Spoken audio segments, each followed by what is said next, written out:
The sound of Italian leather heels echoed through the hallways of the Manhattan law firm, Prescott and Associates, as Wesley Remington marched determinedly toward the boardroom. His reflection in the glass walls revealed a 32-year-old man, impeccably dressed in a navy Armani suit, with neatly trimmed brown hair and green eyes that always seemed to calculate the value of everything, and everyone, around him. "This has to be some kind of joke, Mr. Prescott." Wesley sank into the leather chair, staring at the graying lawyer across the mahogany desk. "My father couldn't have done this to me." Gregory Prescott, who had represented the Remington family for more than 3 decades, adjusted his tortoiseshell glasses and slid the document across the table. "I'm afraid it's quite real, Mr. Remington. Your father was very specific about the terms of the will." Wesley took the paper with tense fingers, rereading for the 3rd time the clause that threatened to destroy his future. "The entire estate, including control of the Remington enterprises, will pass to my son, Wesley James Remington, only when he demonstrates that he possesses true character, a quality that, until the moment of my death, I regrettably did not observe in him.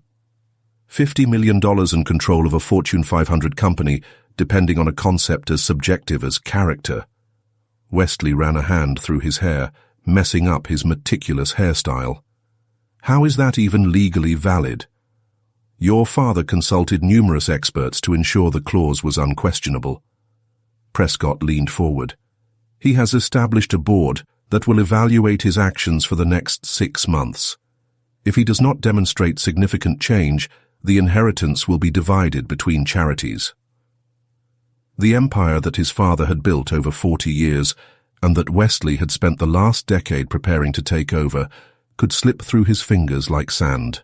The irony was not lost on him.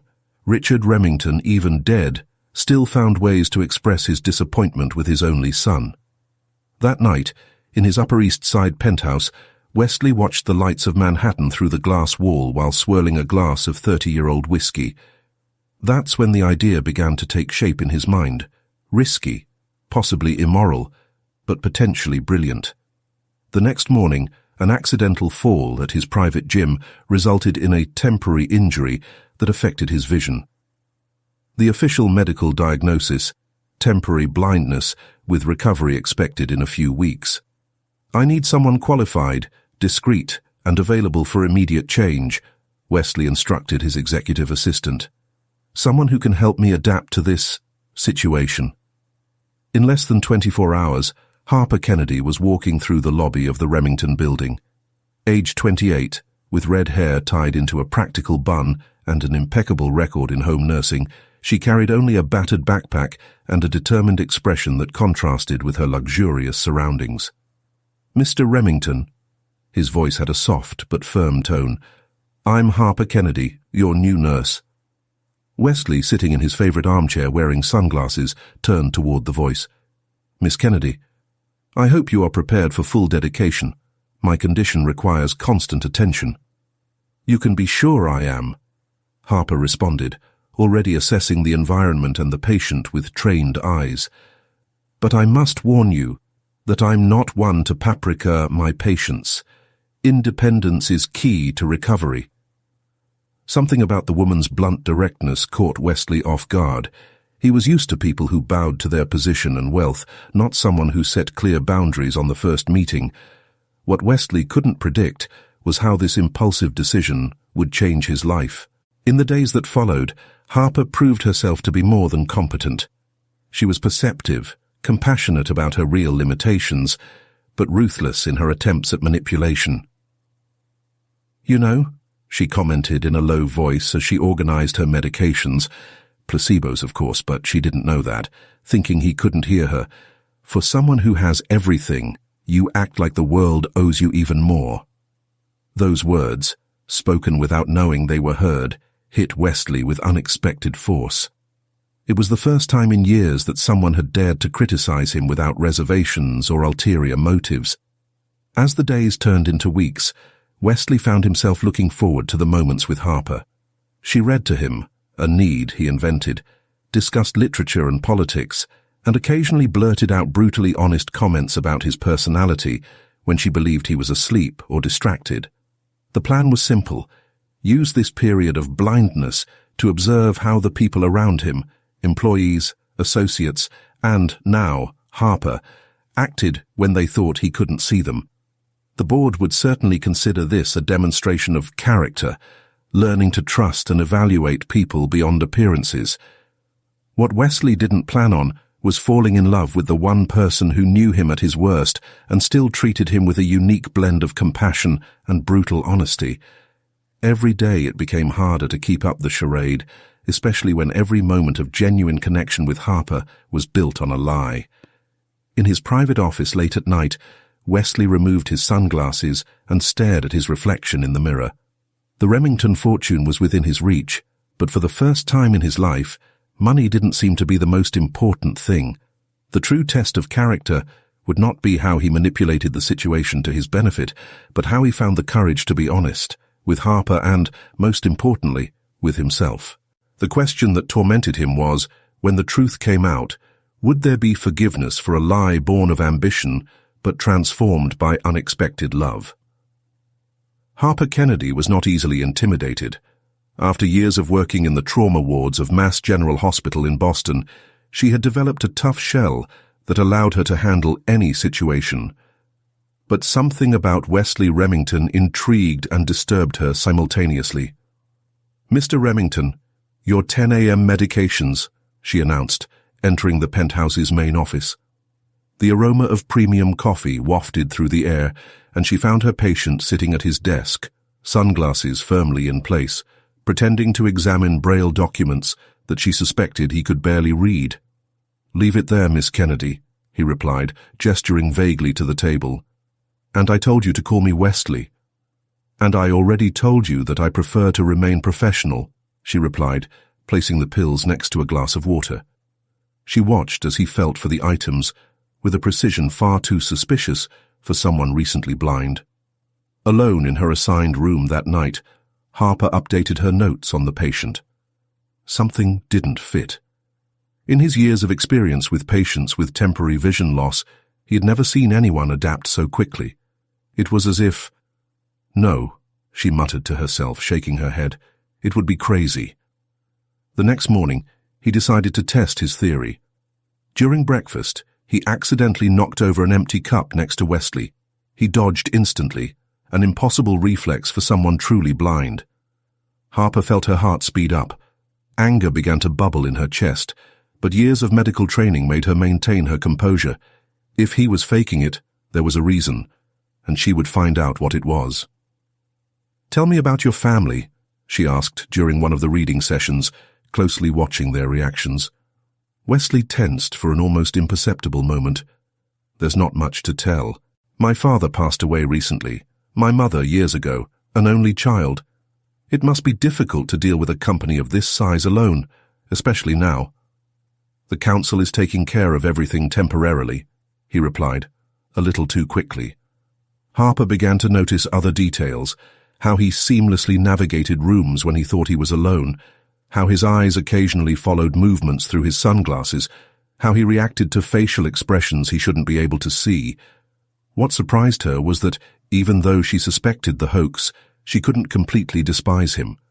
During their conversations, she glimpsed moments of genuine vulnerability, sharp intelligence, and even kindness, like when she caught him secretly doubling his housekeeper's salary after discovering she had a sick son.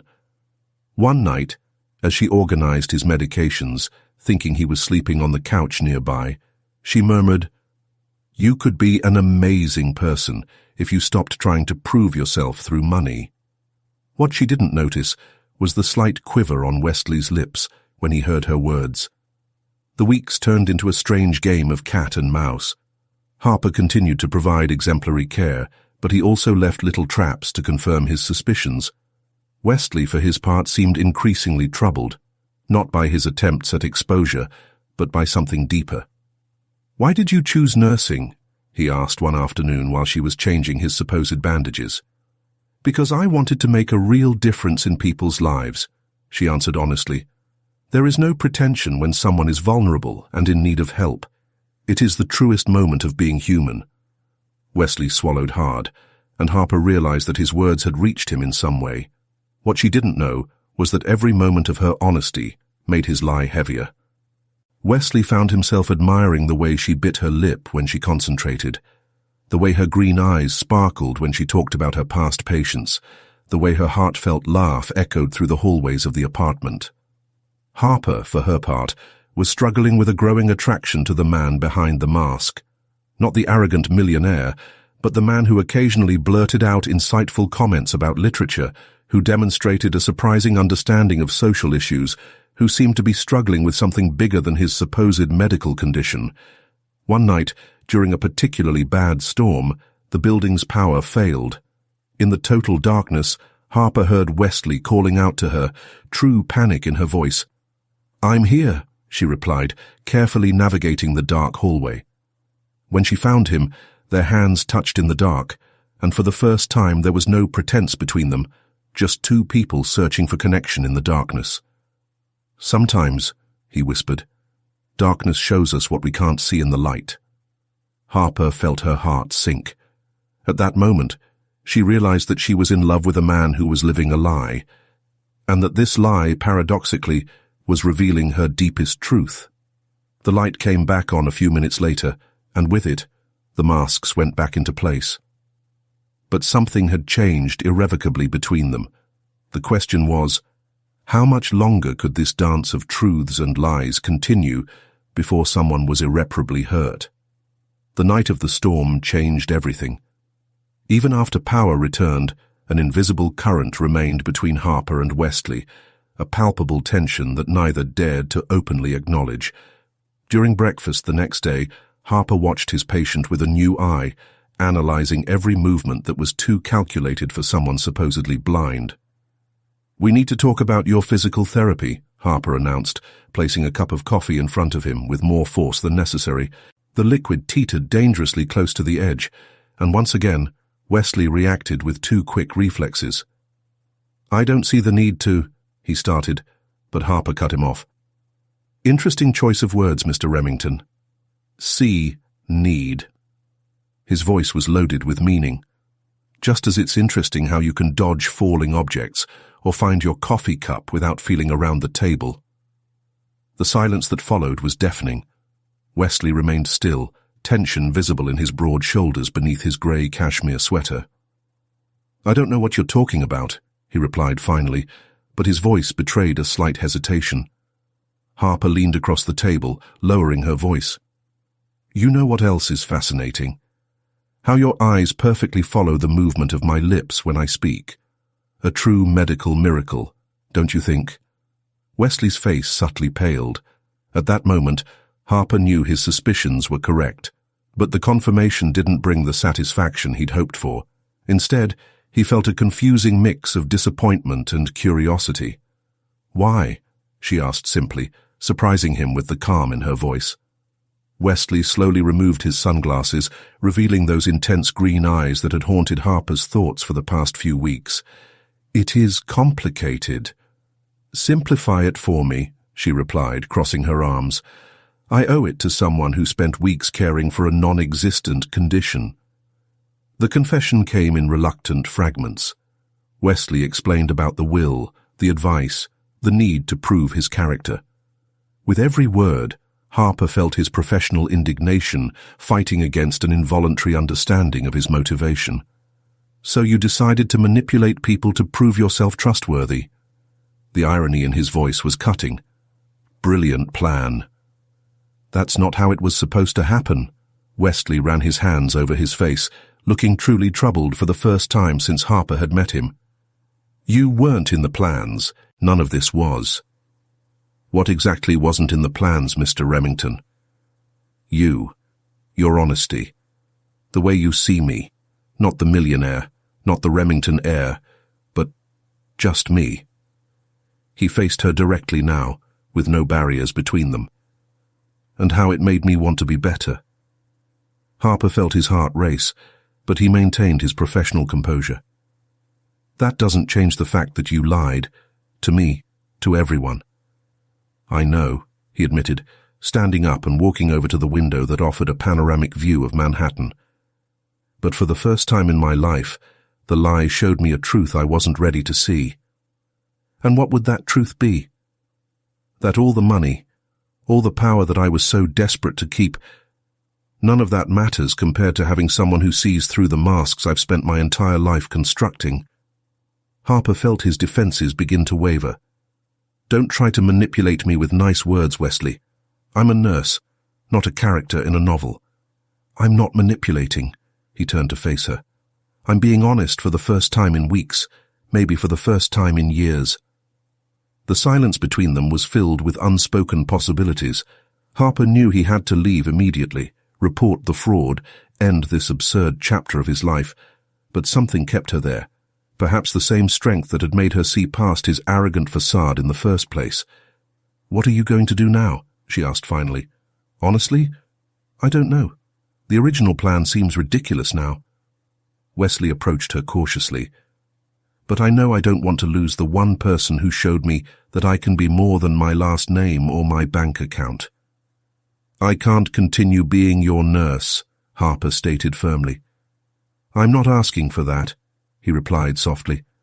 I'm asking for a chance to show that the man you met, not the fake patient, but the person behind the lie, is real. Harper stood up, needing physical distance to think clearly. I need time to process all of this, and you need to decide how you're going to deal with the consequences of your actions. How long? It doesn't work like that, Wesley. You can't control everything. She walked to the door but stopped before leaving. Prove that you learned something from this experience. Not with words or grand gestures, but with honest actions. After she left, Wesley remained motionless for several long minutes, observing the city below. The lie that had begun as a means of securing his inheritance had turned into something much more significant, a journey of self-discovery that he never planned. In his apartment that night, Harper reread his notes about the patient, seeing now how each observation revealed not only the hoax, but also fragments of the real man behind it. The question that tormented her was not whether she could forgive the lie, but whether she could ignore the truth she had discovered in the process, that she was hopelessly in love with someone who had started out as a fraud, but who maybe, just maybe, was turning into something genuine. Wesley watched the Manhattan skyline from his penthouse terrace, his will folder open on the glass table beside him. 3 days had passed since the confrontation with Harper, and her apartment had never felt so empty. Her absence was almost tangible. There was no longer the soft sound of her footsteps down the halls or the aroma of freshly brewed coffee in the morning. A message on his cell phone interrupted his thoughts. It was from Gregory Prescott. Board meeting tomorrow, 9 a.m. We need to discuss your progress. Wesley let out a bitter laugh. Progress? His brilliant plan had turned into a personal disaster that threatened not only his inheritance, but also the only genuine connection he had developed in years. Mr. Remington, Carmen, his housekeeper, approached hesitantly. Miss Kennedy was here earlier to pick up some things she had left. His heart sped up. Did she say something? No, sir. But... Carmen hesitated, biting her lip. She left this for you. He held out a simple envelope. With slightly trembling fingers, Wesley opened the envelope. Inside was a single sheet of paper, in Harper's precise handwriting. Your blindfolds weren't just the sunglasses. I hope you find the courage to remove them all. H. In his Brooklyn apartment, Harper was trying to focus on a new job offer, a permanent position at New York Presbyterian Hospital. It was an exceptional opportunity, exactly what she always wanted, so why couldn't she stop thinking about the man who had lied to her for weeks? Her phone buzzed with a message from her best friend, Rachel. Wine and venting tonight? Harper smiled, grateful for the distraction. A few hours later, sitting on the worn couch in Rachel's Williamsburg apartment, she finally allowed herself to break down. The worst part isn't the lie itself, Harper confessed, swirling his glass of red wine. It's just that I saw something in him, something real, even through the charade, and now I don't know if I can trust my own judgment. Or perhaps, Rachel suggested gently, you saw something he himself is still learning to see. The next day, Wesley walked into the Remington Enterprises boardroom without his sunglasses for the first time in weeks. The buzz of conversation immediately ceased. "Gentlemen," he began, facing the council members, "I have a confession to make." Over the next hour, Wesley detailed his charade, the original plan, and, most importantly, what he had learned in the process. When he finished, the silence was deafening. "Let me understand clearly," said Margaret Chen, the board's longest-serving member. "You faked a medical condition to manipulate people and prove your character." "Yes," Wesley replied simply. "And in the process, I discovered exactly why my father was right to doubt me." "Fascinating," Margaret commented, exchanging meaningful glances with the other members. "Continue."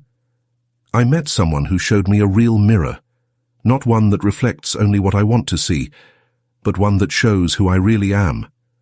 And I didn't like the image." Wesley took a deep breath. "For this reason, I am temporarily stepping aside from the presidency." Protests erupted throughout the room, but Wesley raised his hand, silencing them. "I will work on the company's community projects, starting from the basics. Not as a CEO, not as a Remington heir, but as someone who needs to learn the true value of things and people." That afternoon, Harper received an unexpected email. It was a link to a live stream of the Remington Enterprises press conference. His fingers hesitated on the mouse for a few seconds before clicking. Wesley looked different, without the sunglasses, without the usual arrogance. As he publicly admitted his deception and announced his temporary departure, Harper felt something shift inside him. "This is not a gesture to gain approval or forgiveness," Wesley declared to the cameras. "It is a recognition that character is not proven through manipulation, but through honest actions and the ability to admit our mistakes." Harper closed her laptop, her emotions in turmoil. It was easy to forgive big dramatic gestures, but it was harder to trust again after a betrayal. However, as she watched the light rain begin to fall over Brooklyn, she wondered if sometimes the greatest truths were born from our biggest mistakes. His phone buzzed with a message. "I'm not asking you to come back. I just want you to know that you changed my life, and that I intend to honor that change with or without the inheritance. W." Harper set the phone aside without answering, but for the first time in days she allowed herself a small smile. Maybe some blindfolds really needed to drop so that we could see clearly, not just others, but mainly ourselves. A week after his public confession, Wesley found himself in a completely different environment than the luxurious Remington Enterprises office. The Bronx Community Center, with its peeling walls and worn furniture, represented everything he had always avoided in his privileged life. "Mr. Remington, here is your schedule," said Maria Rodriguez, the center's director, handing him a printed sheet. "We start with the financial literacy program at 9 a.m. Wesley looked over the paper, noting that his next few weeks would be filled with basic financial education classes, career counseling, and entrepreneurship workshops for low-income residents. It was exactly the kind of groundwork his father had always insisted was critical to understanding the true impact of the Remington business. "Any questions?" Maria asked, watching him with a mix of curiosity and skepticism. "No," he replied, surprising himself with his own sincerity. "I'm ready to start." Across town, Harper was starting his first day at New York Presbyterian. The familiar routine of the hospital setting should have been comforting, but his thoughts kept returning to the Upper East Side penthouse and his former patient. "Dr. Mitchell wants to see you in room 507, a nurse informed, interrupting her reverie. In the elevator, Harper checked her phone for the 10th time that morning. Wesley's last message remained unanswered, as did the 3 that followed it, each detailing his progress at the community center. Room 507 housed a teenager recovering from a bone marrow transplant. As Harper was checking the patient's vital signs, a news report on TV caught her attention. The heir to Remington Enterprises was seen in the Bronx today. Harper froze as she saw images of Wesley, dressed casually in jeans and a dress shirt, walking into the community center. "Isn't that the rich guy who pretended to be blind?" asked the patient, Ashley, a 15-year-old girl with discerning eyes. "My mother told me about him."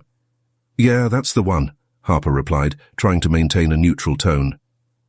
You know what's funny? Ashley continued. Everyone is focusing on the lie, but no one talks about how difficult it must be to admit publicly that you were wrong. The teenager's words echoed in Harper's mind for the rest of the day. During her break, she found more news about Wesley's work at the community center. These were not posed press photos or prepared statements. They were genuine records of someone trying to do the right thing, however belatedly. That night, in her apartment, Harper reread Wesley's messages. Today I taught a 67-year-old woman how to make her first budget. She cried when she realized she could save money to visit her daughter in Boston. A 19-year-old has developed a brilliant business plan for a mobile bike shop. I'm helping him get microcredit. I remember you saying that real change starts with small acts. I think I finally understand what you mean. The last text, sent just an hour ago, was different. The center needs a volunteer nurse to speak on basic health. I'm not asking for it to be you. I just thought you should know. Harper found herself smiling involuntarily. It was his first invitation that carried no expectations or manipulations, just sincere information about a real need. The next day, after his shift at the hospital, Harper drove to the Bronx. She told herself it was just professional curiosity, but her heart sank when she saw Wesley's car in the parking lot. Through the center's window, she watched him conduct a class. His Armani suit had been replaced by more casual clothes, and there was something different about his posture, a humility that had never been present before. He's been here every day, said a voice behind her. It was Maria Rodriguez. At first I thought it was just publicity, but... She hesitated. He's really trying. Harper nodded, unable to find words. Do you know what he did yesterday? Maria continued. He spent 3 hours helping a 72-year-old man understand why he had lost his savings to a scam. He didn't offer money. He didn't make any grand promises. He just listened and taught him how to avoid future problems. At that moment, Wesley looked out the window and saw Harper. Their eyes met, and for an instant, all the lies and masks that had existed between them seemed to melt. Harper entered the center, her heart pounding against her chest. The classroom was emptying, students leaving with smiles and waves to their impromptu teacher. Hi, he said simply when they were alone. Hi, she replied, looking at the notes on the board about basic financial education. So, you became a teacher? I'm trying to be a student first, he replied, a shy smile playing on his lips. Learning lessons I should have learned a long time ago. Harper felt the sincerity in his words, the absence of the old arrogance that irritated her so much. I heard you guys need a volunteer nurse. Wesley's face lit up, but he maintained his composure. On Wednesdays, from 6 p.m. to 8 p.m. But there's no pressure. Wednesdays work for me, she interrupted softly.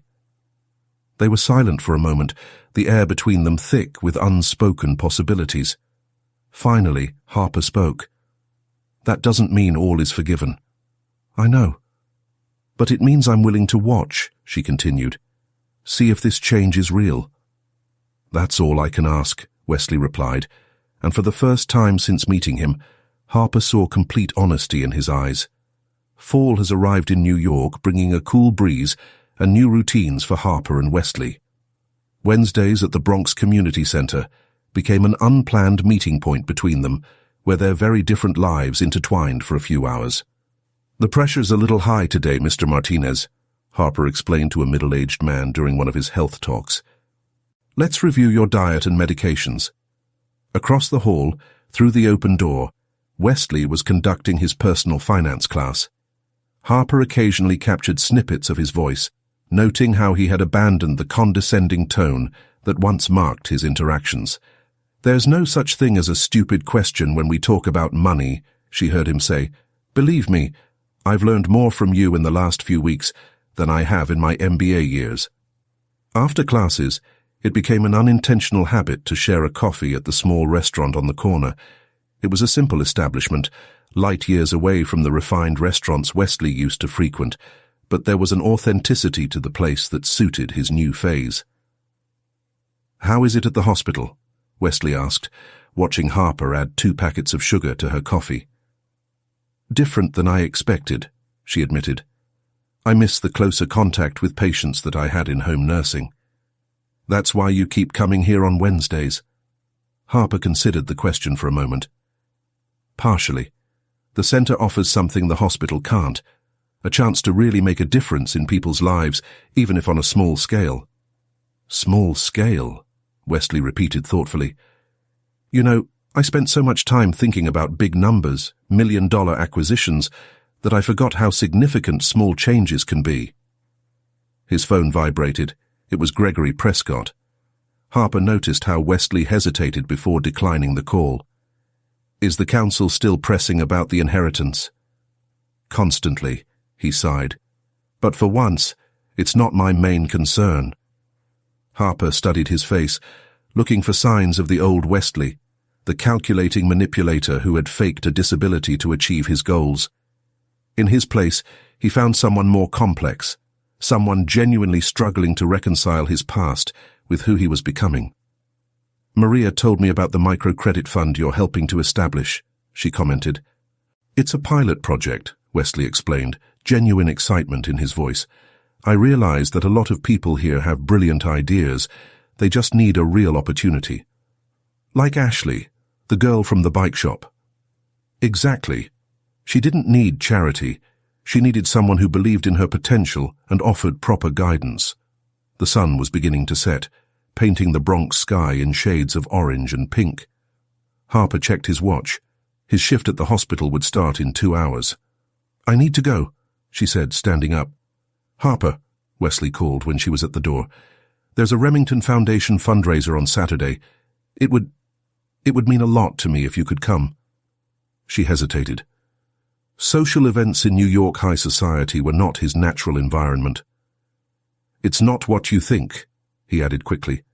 "It's here downtown. We're announcing a partnership to expand educational programs." Harper felt a smile form on her lips. "You're really changing things, aren't you?" "I'm trying," he replied truthfully. "So, are you coming?" "I'll think about it," she promised, but they both knew she would be there. On Saturday, the community center was transformed, not with luxurious decorations or extravagance, but with displays of projects developed by students, including Ashley's business plan and other local ventures.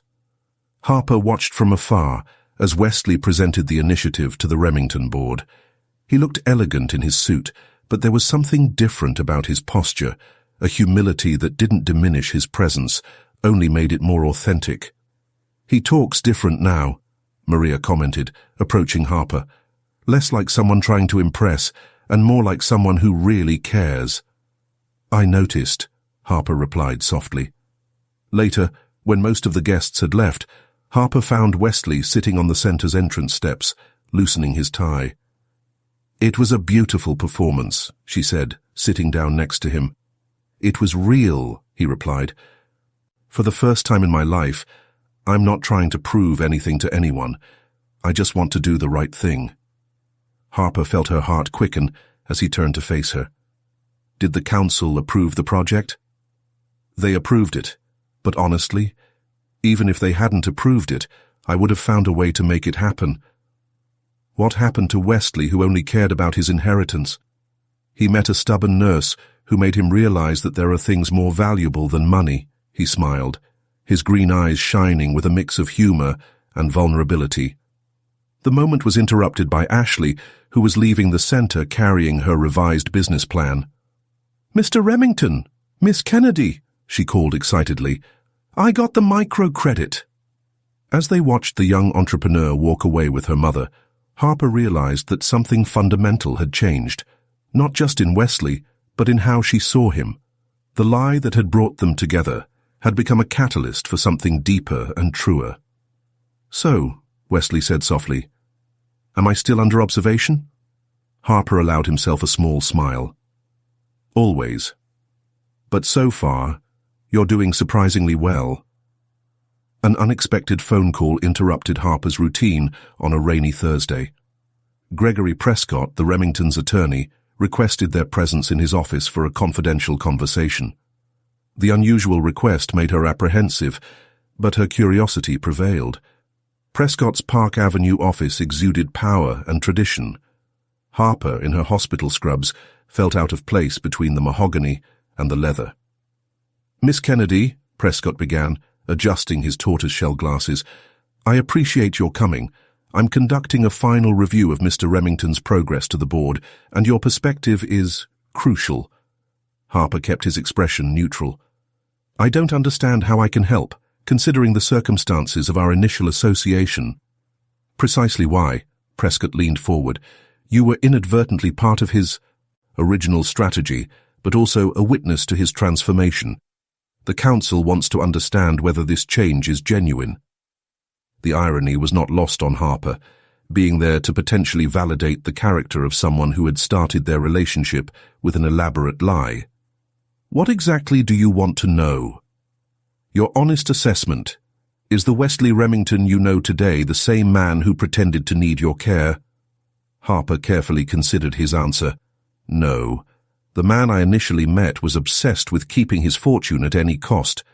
The man I see now," she hesitated, "is more concerned with making a difference in people's lives than impressing the board."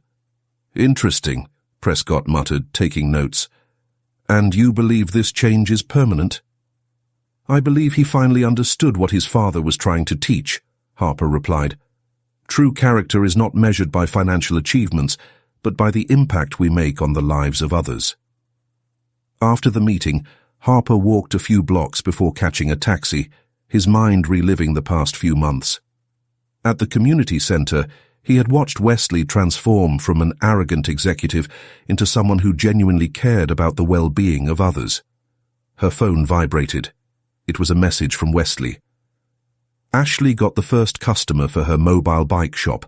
She wants you to come celebrate with us downtown." Harper smiled, remembering how the young entrepreneur had become a symbol of Wesley's transformation. He responded, confirming his presence. The center was lively when she arrived. A beaming Ashley showed off her first custom bike, while other students in the entrepreneurship program shared their own achievements. "Didn't expect to see you today," Wesley commented softly, approaching with 2 cups of coffee from the little restaurant on the corner. "I had an interesting meeting with your lawyer," Harper revealed, accepting the coffee. Wesley tensed for a moment. Prescott has always been thorough in his assessments. He wanted to know if his change was genuine. "And what did you say?" Harper observed how he interacted with the program's participants, how naturally he offered advice and celebrated their achievements. "I told the truth, that you are no longer the person I first met." Their eyes met, and Harper saw vulnerability in the green eyes that previously only showed calculation. "You know what's ironic?" he asked. "I started this charade to prove my character to the board, but it turns out I didn't know anything about what that really means. And now? I now understand that my father was right. Character is not something that is proven. It is something that is built, day after day, through small choices and actions." Harper felt her heart speed up. It was in these moments of raw honesty that she struggled most with her growing feelings for him. "The board meets tomorrow for the final decision," Wesley continued. "But honestly, for once I'm not anxious about the outcome." "It is not?" "The money, the company, are still important, but they are no longer the only thing that defines who I am." He hesitated before continuing. "You helped me see that." The celebration continued around them, but at that moment there seemed to be only space between their gazes. Harper knew she was reaching a point of no return, where she would have to admit that her feelings for Wesley had evolved far beyond her initial distrust. "Harper," Wesley began, his voice low and intense, "I know I started this all with a lie, but I want to end it with a truth. Mr. Remington," Ashley interrupted excitedly, "I need to show you the first day's numbers." The moment broke, but something had changed. As she watched Wesley enthusiastically analyze Ashley's results, Harper realized she was no longer fighting her feelings. She was fighting her fear of trusting again. Later, when the celebration subsided, Harper found a moment to say goodbye. "Good luck tomorrow with the council." "Thanks," Wesley replied, then added, "Harper, about what I was going to say earlier. Perhaps we should await the outcome of the council," she suggested softly. "One truth at a time." He nodded, understanding. As Harper walked to catch her taxi, she reflected on how the lies that brought them together had paved the way to truths neither expected to discover. The question now was, were they ready to face the biggest truth of all, the feelings growing between them? The day of the board meeting dawned with thick fog over Manhattan. Wesley adjusted his tie as the elevator ascended to the executive floor of Remington Enterprises, his slightly shaking hands betraying his apparent calm. Over the past few weeks, his priorities had changed drastically, but that didn't lessen the weight of this moment. "Mr. Remington," Margaret Chen greeted him at the entrance to the meeting room. "The board is ready for you."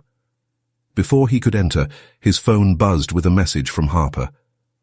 "Whatever the outcome, remember the impact you've already made at the community center. No one can take that away from you." Her words brought an involuntary smile to your lips.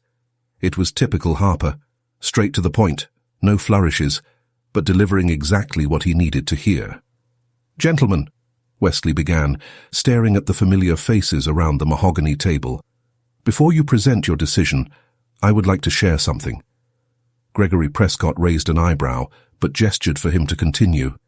"When my father included the character clause in his will, I thought it was yet another way for him to test me, as he has throughout my life.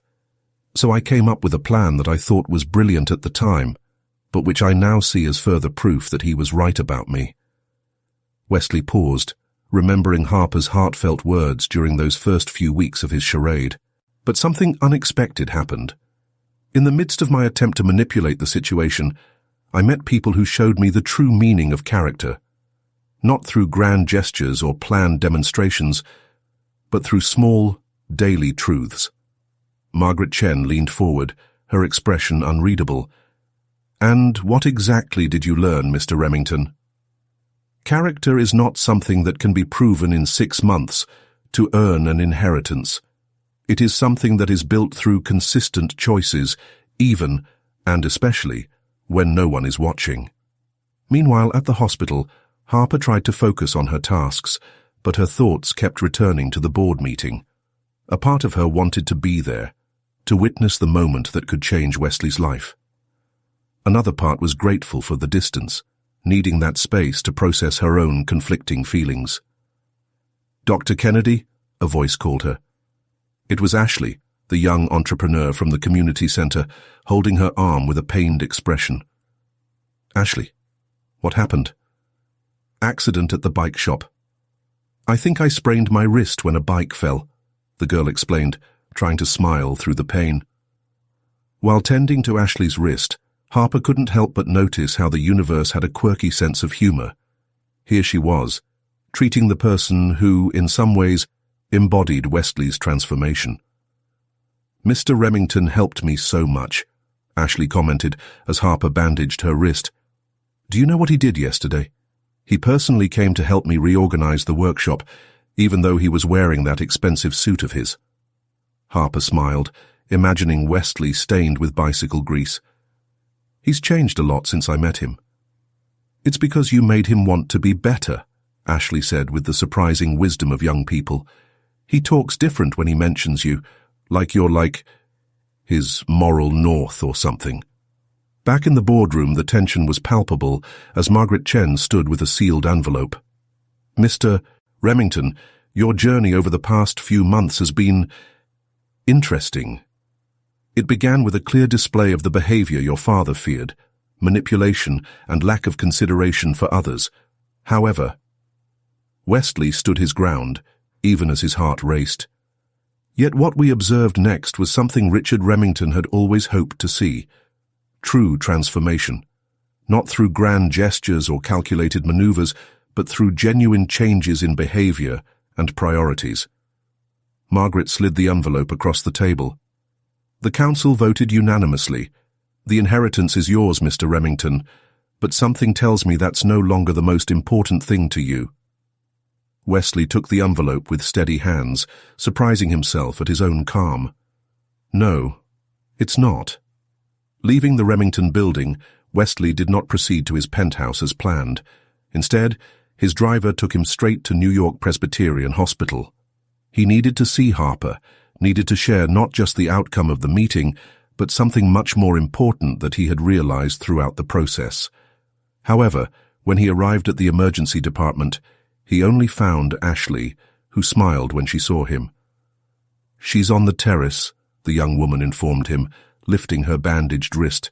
"And Mr. Remington, don't screw it up." On the hospital terrace, Harper watched the Manhattan skyline, the wind ruffling her red hair. She heard his footsteps before she even turned around. "Then?" she asked simply. "I got the inheritance," he replied, approaching. "But that's not why I'm here." Harper felt her heart speed up, but kept her expression neutral. "Why are you here then?" "Because I realized that the biggest lie I told wasn't about my vision. It was pretending for so long that I didn't need real connections, that money and power were enough." Wesley took another step toward him. "And the greatest truth I discovered wasn't about character or heritage. It was about you, Harper. About us." The wind blew stronger, carrying with it the weight of all the lies and truths that brought them here.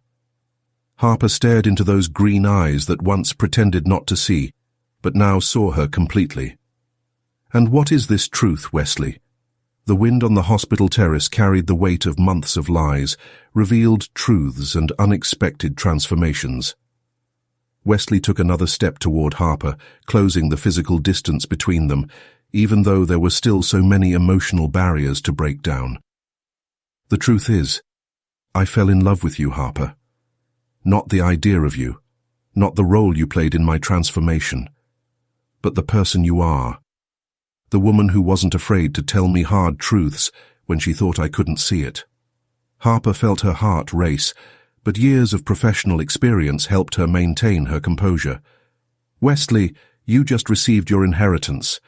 How can I be sure this isn't just another manipulation?" he added, a sad smile playing on his lips. "Because for the first time in my life I'm terrified. The money, the company, have always been certainties for me. But you're the biggest uncertainty I've ever faced." A group of pigeons took flight from a nearby building, their wings cutting across the Manhattan sky. Harper watched his flight, taking a few seconds to collect his thoughts. "Do you know why I chose to work with recovering patients?" she asked suddenly. Wesley shook his head, surprised by the change of subject. "Because at that moment, all the masks come off. It doesn't matter how much money you have, what job you hold, or what car you drive. In recovery, everyone is equally vulnerable, equally human." She finally looked directly at him. "That's how I fell in love with you too." The air between them seemed to grow thicker at this confession. Not for Wesley Remington, who pretended to be blind, nor for the billionaire heir who just got his fortune back, she continued, but for the man I saw emerge through all those layers. The one who spends hours helping Ashley with her bike shop, who really listens to the stories of the students at the community center, who finally understands that value isn't just measured in dollars. Wesley felt something break inside him, the last barrier of self-preservation he still held. "Harper, But," she interrupted him, holding up a hand, "I'm still scared. Scared that this is all just another chapter in her journey of self-discovery, and that I'm just a supporting character." At this moment, the terrace door opened. A young nurse appeared, looking nervous about interrupting. "Dr. Kennedy, sorry, but we have an emergency in room 302. Harper nodded professionally, years of training taking over. "I'll be there in a minute." When the nurse left, the moment between them seemed to be lost, but Wesley wasn't about to let that chance slip away. "Have dinner with me tonight," he requested. "Not at some fancy restaurant, not as part of some elaborate plan, just the two of us at the little Italian near the community center." Harper hesitated. "Wesley, please, let me show you that this is real, That I am real now. Something in the vulnerability of his voice made her nod. At 8. While Harper went down to attend to his emergency, Wesley remained on the terrace, observing the city he had always known, but which he now saw with different eyes. His phone vibrated. It was Gregory Prescott, with details about the inheritance transfer. For the first time, Wesley let a call from his lawyer go to voicemail. Instead, he typed a message to Maria at the community center. "I need a favor. That table in the back of Piccolo's tonight." The answer came quickly. "Already reserved, and I've already asked for no expensive candles or imported wines. Keep it simple, Wesley. She'll appreciate it more." He smiled, putting the phone away. Maria had become an unlikely advisor in recent months, always ready to keep her feet on the ground. The rest of the day passed in a blur of meetings and phone calls, but Wesley's mind kept returning to the hospital terrace, to Harper's words, to the vulnerability in her eyes as she admitted her own feelings. At 7:45, he was already at Piccolo's, a family restaurant he had discovered during his afternoons at the community center. The place was cozy, with simple wooden tables and old photos of Italy on the walls. Nothing like the refined establishments I used to frequent, but filled with an authenticity that I now valued. Harper arrived promptly at 8, still wearing her hospital clothes, loose hair framing her face. She looked nervous but determined. "No expensive suits today," she joked, noticing his simple shirt and jeans. "I thought it was time to leave some masks behind," he answered honestly. As they sat, the aroma of fresh basil and homemade tomato sauce filled the air. It was a different beginning for them, no longer patient and nurse, no longer heir and employee, just Wesley and Harper, trying to navigate through real feelings in a world that finally made sense. Their true journey was just beginning. Piccolo's vibrated with the energy typical of an Italian family restaurant on a Thursday night. The aroma of garlic and basil danced in the air as Wesley and Harper shared a modest bottle of House Chianti. Nothing compared to the overpriced wines he used to order, but somehow more meaningful. "So," Harper broke the silence after the waiter took their orders, "how was the rest of the day with the council?" "Honestly, I barely remember." Wesley swirled the wine in his glass, eyeing the red liquid. "After our conversation on the terrace, everything else seemed secondary." Harper felt her cheeks flush slightly, but she kept her gaze steady. "We need to be realistic about this, Wesley. Our lives are completely different." "They were," he corrected softly. "But people change. I changed." "Yes, but—" Harper hesitated, collecting his thoughts. "What if this change is temporary? What if, once the novelty of community work wears off, you go back to being—" "The arrogant idiot who pretended to be blind," Wesley added with a self-deprecating smile. "Harper, look around us." She observed the simple restaurant, the families sharing homemade pasta, the waiters who knew the customers by name. "6 months ago, I wouldn't have been caught dead in a place like this," he continued. "Not because the food isn't good. It's probably better than many starred restaurants I've been to. But because I measure value by the wrong things." The waiter returned with their dishes. Fettuccine al funghi for her, lasagna alla bolognese for him. The simplicity of the moment did not escape either of them. "You know what else I learned?" Wesley asked, tasting his lasagna. "All those business meetings in expensive restaurants, I never really enjoyed the food. I was always thinking about the next move, the next deal." Harper smiled, remembering her first impressions of him. "You were very results-oriented." "I was obsessed," he corrected. "But then, I met a stubborn nurse who wasn't afraid to tell me truths I needed to hear, even when she thought I couldn't see her." "About that," Harper set her fork aside, "I still feel bad about some of the things I said thinking you couldn't hear." "Don't be. It was exactly those brutally honest words that started to break down my defenses." Wesley reached for her hand across the table. "You were the first person in years who treated me like a human being, not a Remington." His touch was warm, comforting, and Harper allowed herself a moment of vulnerability. "I'm afraid, Wesley. I'm afraid this is too beautiful to be true." "I'm scared too," he admitted, surprising her. Scared of not being worthy of you, of disappointing you, of going back to who I was. But for the first time in my life, I'm more scared of the idea of not trying than the possibility of failing. A loud laugh from a nearby table caught their attention. It was Ashley, sitting with her mother a few tables away, her bandaged wrist resting on the table. That wasn't a coincidence, was it? Harper raised an eyebrow. Maybe I mentioned to Maria that we were coming here today, Wesley admitted, and maybe she spread the word.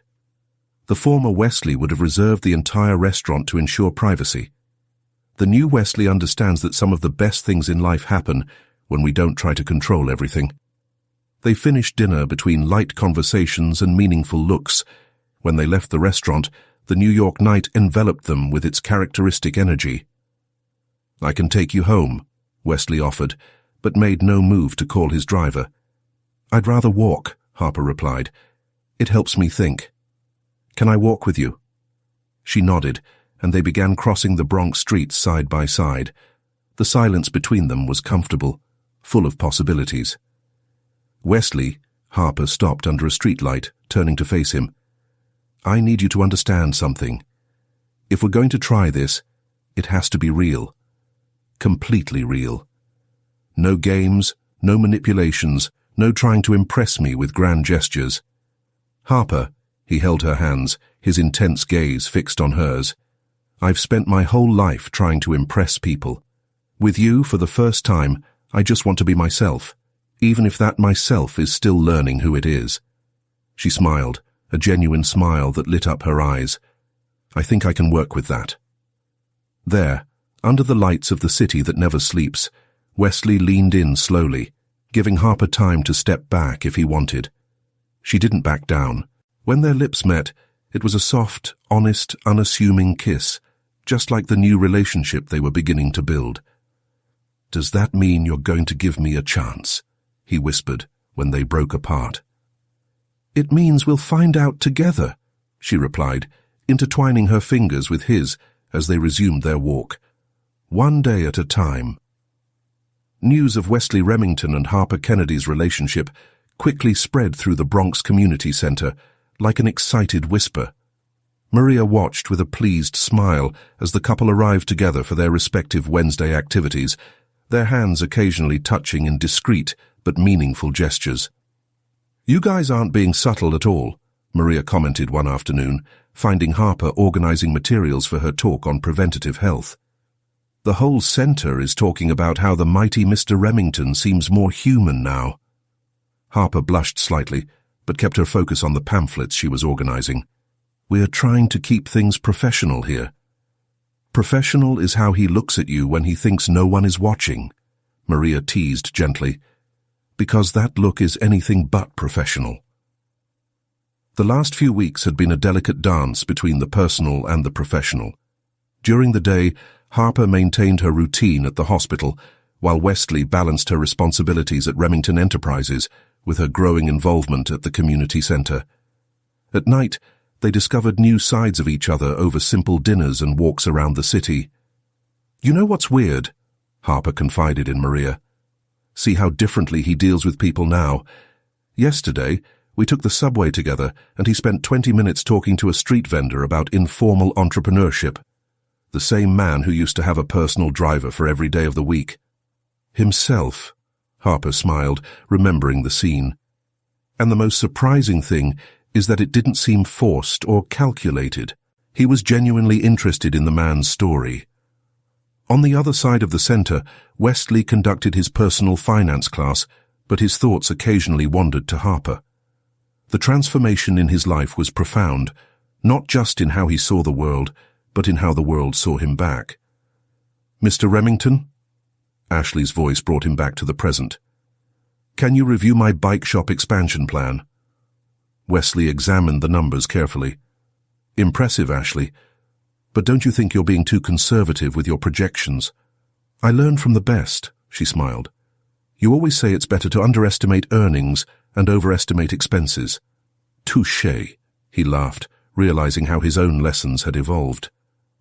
But don't let fear stop you from growing. Sometimes we need to allow ourselves to dream a little bigger. After class, Wesley met Harper at the small cafe near the center, his new Wednesday ritual. She was already there, a cup of steaming black coffee in front of her, and another waiting for him. "How was your talk?" he asked, sitting down. "Productive. We were able to create a regular checkup program for the elderly in the neighborhood." She hesitated before continuing. "I was actually thinking about expanding that." "Like this?" "Well, many of our visitors have difficulty accessing basic health care. I was thinking about proposing a partnership between the center and the hospital, perhaps a mobile clinic." "Harper, that's brilliant." Wesley leaned forward excitedly. "The Remington Foundation could—" "No," she interrupted him gently. "I appreciate the offer, but I need to do this on my own. Do you understand?" Wesley felt his heart expand with pride and affection. It was exactly that kind of integrity that had made him fall in love with her. "Of course I understand. But can I at least help with contacts at the hospital?" "That I accept," she smiled, reaching across the table to touch his. The moment was interrupted by Wesley's cell phone. It was Gregory Prescott again. "Sorry, I have to take this one," he said reluctantly.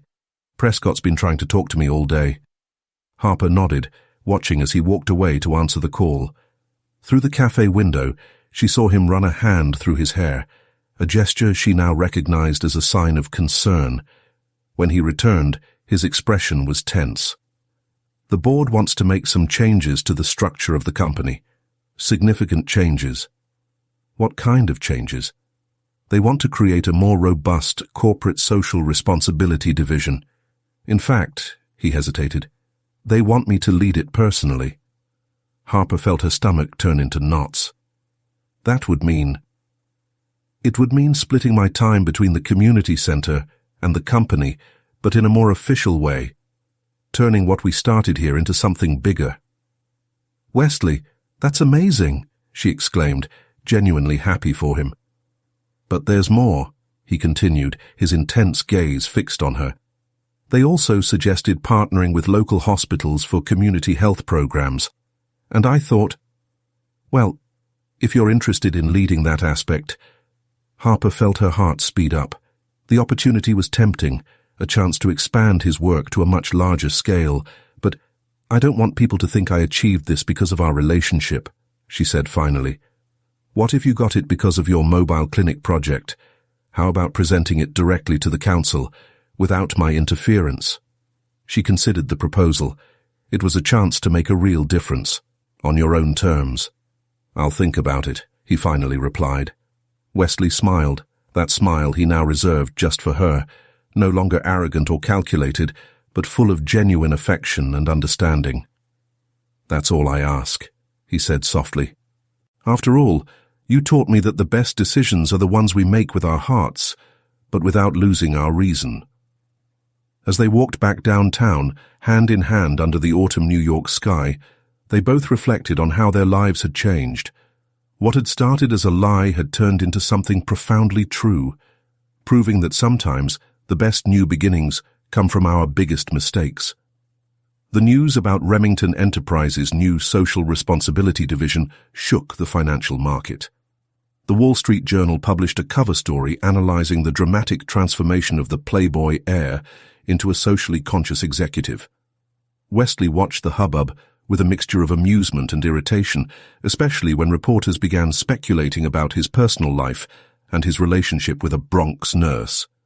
"They make it look like we're characters from a modern fairy tale," Harper commented, tossing the newspaper onto the table in her Brooklyn apartment. It was a Saturday morning, and they shared a simple breakfast, bagels and cream cheese from the corner deli. "Does it bother you?" Wesley asked, watching her closely over his coffee cup. "Media attention? A little," she admitted. "But it bothers me more how they simplify everything, as if our story was just about a rich guy learning a lesson in humility through love. It is not. You know it's much more complex than that." Harper got up to get more coffee.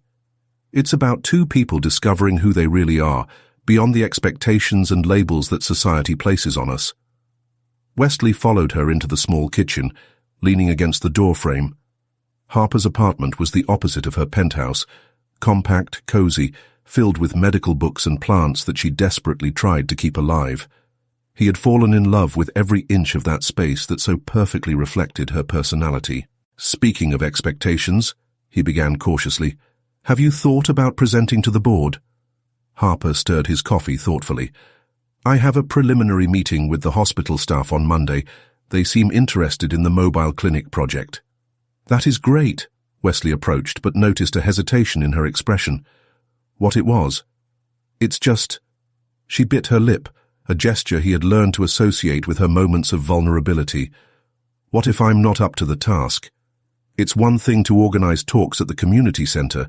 It's another to lead a project of this magnitude." "Harper," Wesley held her hands, ignoring the coffee that threatened to spill.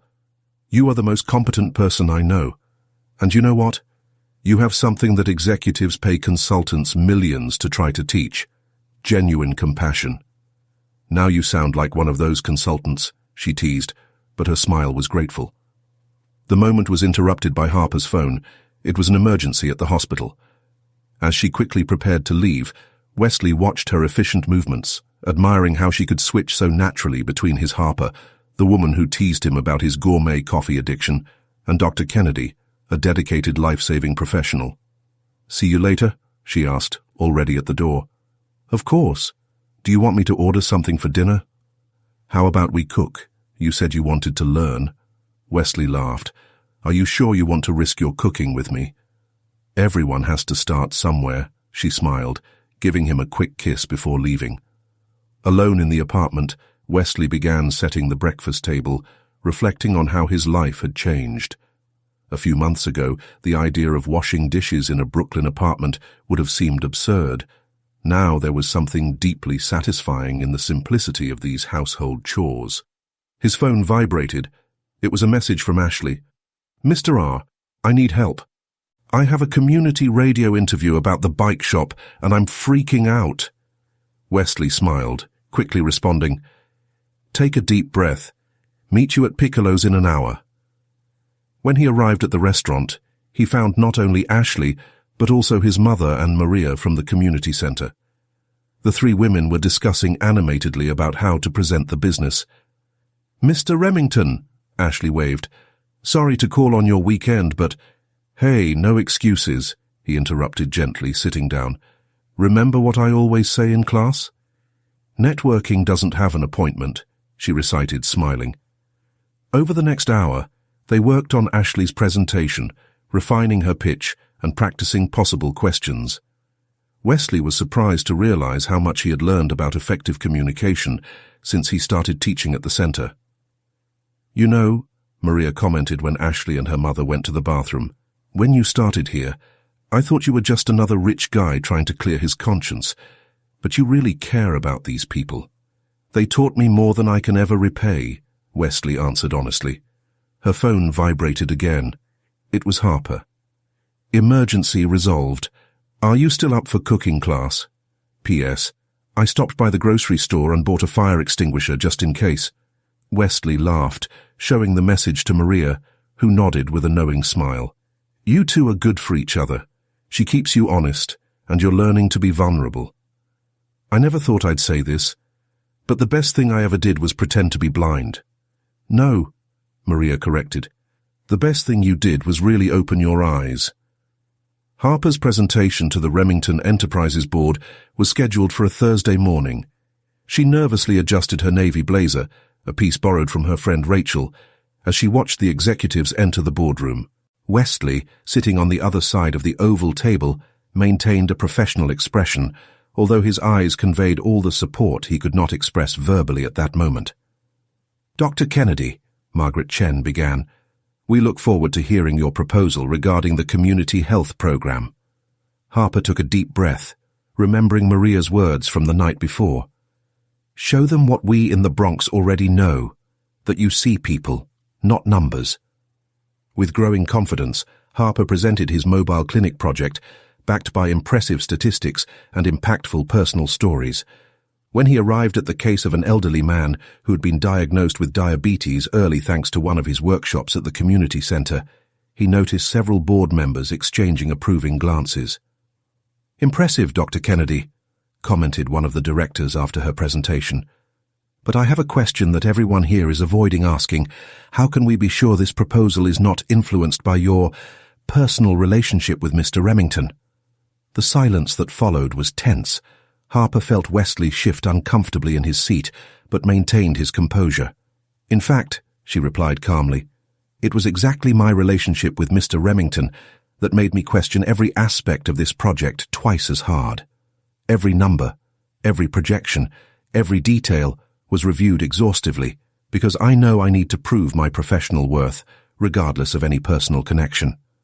Margaret Chen smiled faintly.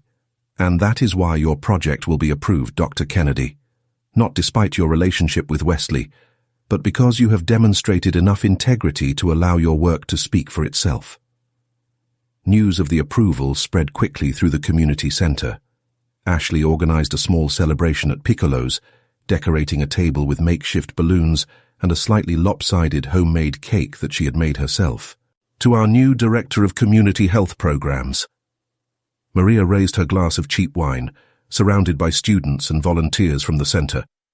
Harper blushed, still uncomfortable with the attention, but Wesley noticed how her eyes shone with pride. He watched her interact with each person, listening to their suggestions and concerns about the new program, always maintaining that perfect balance between professionalism and compassion that had made him fall in love with her. Later that night, walking back to Harper's apartment, Wesley held her hand tightly. You were amazing today, he said softly. I knew it would be. I still can't believe it happened, she replied, stopping to look at the city lights. It feels surreal. What feels surreal? All of it. The project She hesitated. Sometimes I wake up thinking I'm going to find out it was all an elaborate dream. Wesley gently pulled her towards him, his intense green eyes fixed on hers. If it's a dream, I don't want to wake up. Now you sound like those sugar-coated romance novels your assistant used to hide in her drawer, Harper teased, but her voice was thick with emotion. Speaking of moving, Wesley changed the subject, though he continued to hold her hand.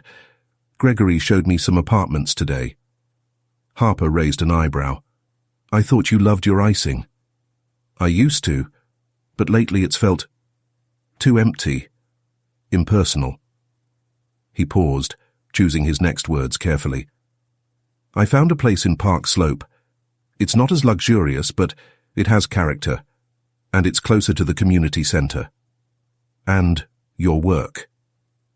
Harper's heart quickened as he understood the implication. Wesley. I'm not asking you to move in with me. Not yet, he added quickly. I just want you to know that I'm thinking about our future. About building something real, something of our own. Harper stopped walking, pulling him to face her in the soft light of a street lamp. You've really changed, haven't you? Thanks to you. No, she corrected firmly. You changed because you wanted to, because you were ready. I just helped you see what was already there. Wesley smiled, that genuine smile he now reserved just for her. So, what do you think? Would you at least look around the apartment with me? I think we can start there, she replied, leaning in to kiss him softly. The kiss was interrupted by the sound of a message on Harper's cell phone. It was Ashley, sending photos of the celebration at Piccolo's. In one, Harper and Wesley were talking to a group of seniors from the health program, both smiling naturally, completely oblivious to the camera. Look at us, Harper commented, showing the photo to Wesley. Who knew a lie about blindness would bring us here? Sometimes we need to lose our sight to really start seeing, he replied, pulling her closer as they resumed their walk home. The gentle wind of New York carried promises of change and growth as the couple discussed plans for the future, not grand or extravagant, but honest and full of real possibilities. It was a new chapter opening, built not on lies or manipulation, but on a foundation of truth and mutual understanding. Autumn gave way to winter in New York, and with it came a series of changes that no one could have predicted 6 months ago. Wesley's new Park Slope apartment, with its large windows and antique wood floors, was slowly gaining character. Some furniture from her old penthouse had found its way there, but it was the small additions, Harper's plants, the medical books spread across the coffee table, the photos from the community center, that really made the space feel like home. "I can't believe you kept that," Harper commented, unpacking a box during the move. In his hands was the pair of sunglasses Wesley had worn during his charade. "It's a reminder," he replied, hugging her from behind. "How sometimes we need to lose something to gain so much more." A knock on the door interrupted the moment. It was Ashley, carrying coffee and bagels. "I brought reinforcements. Maria and the center team will arrive in half an hour to help with the move." The news that Wesley Remington had traded his luxury penthouse for a Brooklyn apartment had caused a buzz in the financial media. The Wall Street Journal published an article titled "The Remington Transformation, More Than a Corporate Strategy," analyzing how changes in the heir's personal life reflected a larger transformation in the company's culture. "Have you seen the comments about us online?" Harper asked as they organized the kitchen. "Apparently, we are the new modern fairy tale of the moment." "Little do they know that the princess is richer than the prince in character," Wesley joked, earning a teasing look from Harper. "Speaking of character," she changed the subject, "I've received the first reports from the mobile clinic. We're achieving impressive numbers in the first month." The community health program had become an immediate success, with people queuing up seeking care. Harper had assembled a dedicated team, including volunteer doctors from New York Presbyterian, who were inspired by his vision. The doorbell rang again. This time it was Maria, with a group of volunteers from the center, all eager to help with the move. The scene that followed was surreal, Remington Enterprises executives carrying boxes side by side with Bronx residents, all united by a common purpose. "You know what's most amazing?" Maria commented during a coffee break. "How this all started with a lie, but turned into the most honest thing I've ever seen." Harper watched Wesley helping one of the seniors from the health program organize books on the shelf, laughing at some story the man was telling. Her heart swelled with pride at how he had genuinely embraced this new life. "Dr. Kennedy?" Ashley approached hesitantly. "Can I ask you a personal question?" "Of course, Ashley." "How did you know? That he had really changed, I mean?" Harper considered the question for a moment. It wasn't a specific moment. It was seeing how he started to care about people not out of obligation or to prove a point, but because he genuinely wanted to make a difference. The afternoon progressed with laughter, stories, and working together. When the last volunteer departed, leaving Wesley and Harper alone in their new home, the silence that fell was comfortable, full of promise. "I have something for you," Wesley said softly, taking an envelope from the desk drawer. "I opened it this morning, but I wanted to wait for the right moment." Harper opened the envelope curiously. It was a letter from the board of Remington Enterprises, officially approving the expansion of the community health program to other New York neighborhoods. "That's," she began, excited. "Totally your credit," he added. "The board was impressed with the first month's results. They want you to lead the expansion." Harper hugged the document to her chest, tears of happiness shining in her eyes. "Looks like we've both found our true calling, doesn't it?" "And we found each other in the process," Wesley replied, pulling her close. "You know, I've been thinking, maybe it's time to take off one more blindfold." "Like this?" He led her to the apartment's balcony, where the view of Brooklyn stretched beneath the night sky. "Harper Kennedy, you taught me to see the world, and myself, with different eyes. You showed me that true character is not proven through grand gestures or fortunes, but through small acts of kindness and daily honesty." Harper felt his heart quicken as he knelt down, taking a small box out of his pocket. "I don't want to fake anything in life anymore," he continued.